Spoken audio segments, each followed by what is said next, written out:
26वीं आईनी तरमीम के खिलाफ केस में जवाद ख्वाजा के वकील ख्वाजा हुसैन अहमद ने तरमीम के वक्त मौजूद जजिस पर मुश्तमिल फुल कोर्ट बनाने की तजवीज़ दे दी। जस्टिस जमाल मंदोखिल ने कहा, तासुर दिया जा रहा है कि कुछ जजिस एक तरफ और हम दूसरी तरफ हैं।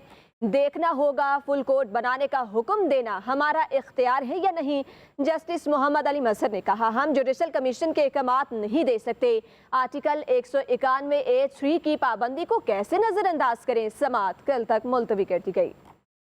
26वीं आईनी तरमीम के खिलाफ दरखास्तों पर समाअत सुप्रीम कोर्ट के 8 रुकनी आईनी बेंच ने की। जवाद ख्वाजा के वकील ख्वाजा हुसैन अहमद ने कहा, इस इदारे की साख का इन्हिसार 26वीं आईनी तरमीम पर है। जस्टिस मंदोहेल ने कहा, क्या आपको इस बेंच पर एतमाद नहीं? अगर हम केस नहीं सुन सकते तो हुक्म कैसे दे सकते हैं? जस्टिस अमीनुद्दीन ने कहा, हर वकील का अपना मौक़िफ़ है, हम आइन पढ़कर सवाल कर रहे हैं। वकील ने कहा, आर्टिकल 191 पर फैसला तरामीम के वक्त के फुल कोर्ट की जानिब से होना चाहिए। कहा, इस बात से इत्तफाक नहीं कि 24 के 24 जजेस पर मुश्तमिल फुल कोर्ट हो। 26वीं तरमीम के वक्त सुप्रीम कोर्ट में 16 जजेस थे, उन पर मुश्तमिल फुल कोर्ट बनाया जाए। जस्टिस मंदोहेल ने पूछा, आप क्या चाहते हैं, हम किस को फुल कोर्ट बनाने का हुक्म दें? तासुर दिया जा रहा है कि कुछ जजेस एक तरफ और हम दूसरी तरफ हैं। हमारा काम आइन का दिफा, तहफ़्फ़ुज़ और तशरीह करना है। कहा, देखना होगा फुल कोर्ट बनाने का हुक्म देना हमारा इख्तियार है या नहीं। जस्टिस मोहम्मद अली मजहर ने कहा, कई दिन से पूछ रहा हूँ, आर्टिकल 191A3 की पाबंदी को कैसे नजरअंदाज करें। हम जुडिशल कमीशन को अहकामात नहीं दे सकते। केस की समाअत कल तक मुलतवी कर दी गई।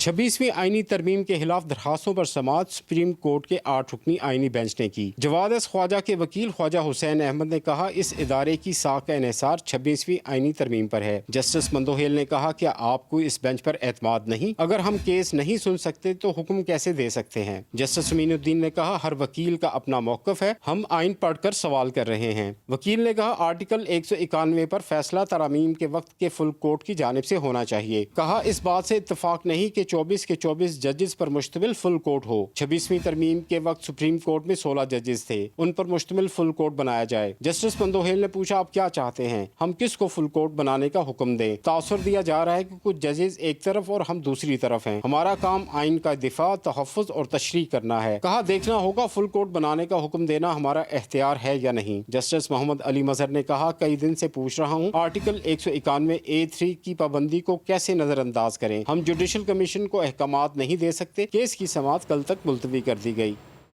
26वीं आईनी तरमीम के खिलाफ दरखास्तों पर समाअत सुप्रीम कोर्ट के 8 रुकनी आईनी बेंच ने की। जवाद ख्वाजा के वकील ख्वाजा हुसैन अहमद ने कहा, इस इदारे की साख का इन्हिसार 26वीं आईनी तरमीम पर है। जस्टिस मंदोहेल ने कहा, क्या आपको इस बेंच पर एतमाद नहीं? अगर हम केस नहीं सुन सकते तो हुक्म कैसे दे सकते हैं? जस्टिस अमीनुद्दीन ने कहा, हर वकील का अपना मौक़िफ़ है, हम आइन पढ़कर सवाल कर रहे हैं। वकील ने कहा, आर्टिकल 191 पर फैसला तरामीम के वक्त के फुल कोर्ट की जानिब से होना चाहिए। कहा, इस बात से इत्तफाक नहीं कि 24 के 24 जजेस पर मुश्तमिल फुल कोर्ट हो। 26वीं तरमीम के वक्त सुप्रीम कोर्ट में 16 जजेस थे, उन पर मुश्तमिल फुल कोर्ट बनाया जाए। जस्टिस मंदोहेल ने पूछा, आप क्या चाहते हैं, हम किस को फुल कोर्ट बनाने का हुक्म दें? तासुर दिया जा रहा है कि कुछ जजेस एक तरफ और हम दूसरी तरफ हैं। हमारा काम आइन का दिफा, तहफ़्फ़ुज़ और तशरीह करना है। कहा, देखना होगा फुल कोर्ट बनाने का हुक्म देना हमारा इख्तियार है या नहीं। जस्टिस मोहम्मद अली मजहर ने कहा, कई दिन से पूछ रहा हूँ, आर्टिकल 191A3 की पाबंदी को कैसे नजरअंदाज करें। हम जुडिशल कमीशन को अहकामात नहीं दे सकते। केस की समाअत कल तक मुलतवी कर दी गई।